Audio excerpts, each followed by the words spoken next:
Moments ago, Israel launched Operation Rising Lion, a targeted military operation to roll back the Iranian threat to Israel's very survival.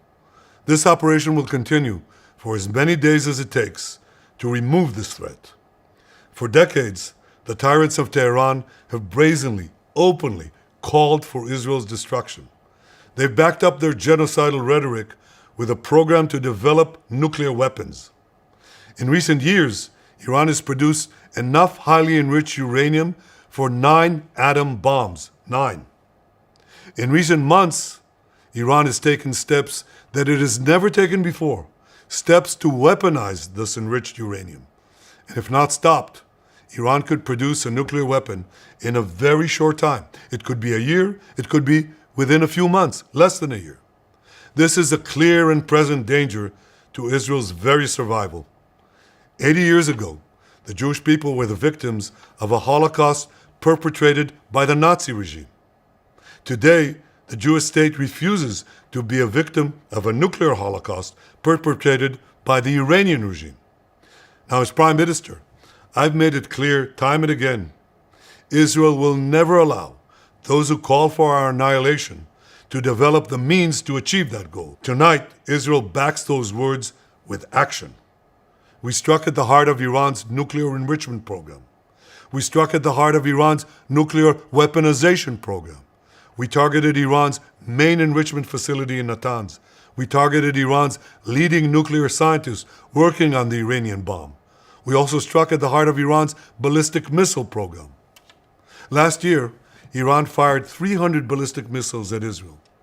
Each of these missiles carries a ton of explosives and threatens the lives of hundreds of people. Soon, those missiles could carry a nuclear payload, threatening the lives not of hundreds, but of millions. Iran is gearing up to produce 10,000 of those ballistic missiles within 3 years. Now just imagine 10,000 tons of TNT landing on a country the size of New Jersey. This is an intolerable threat. It too must be stopped. Iran is now working on what it calls the new plan to destroy Israel. You see, the old plan failed. Iran and its proxies tried to encircle Israel with a ring of fire and to attack us with the horrible attack of October 7th. But the people of Israel, the soldiers of Israel, rose like lions to defend our country. We crushed Hamas, we devastated Hezbollah, we hit Iranian proxies in Syria and Yemen. And when Iran directly attacked us twice last year, we struck back inside Iran itself. Yet in defending ourselves, we also defend others. We defend our Arab neighbors. They too have suffered from Iran's campaign of chaos and carnage. Our actions against Iran's proxy Hezbollah led to the establishment of a new government in Lebanon and the collapse of Assad's murderous regime in Syria. The peoples of those two countries now have a chance for a different future, a better future. So too do the brave people of Iran, and I have a message for them. Our fight is not with you. Our fight is with the brutal dictatorship that has oppressed you for 46 years. I believe that the day of your liberation is near. And when that happens, the great friendship between our two ancient peoples will flourish once again. I want to assure the civilized world, we will not let the world's most dangerous regime get the world's most dangerous weapons.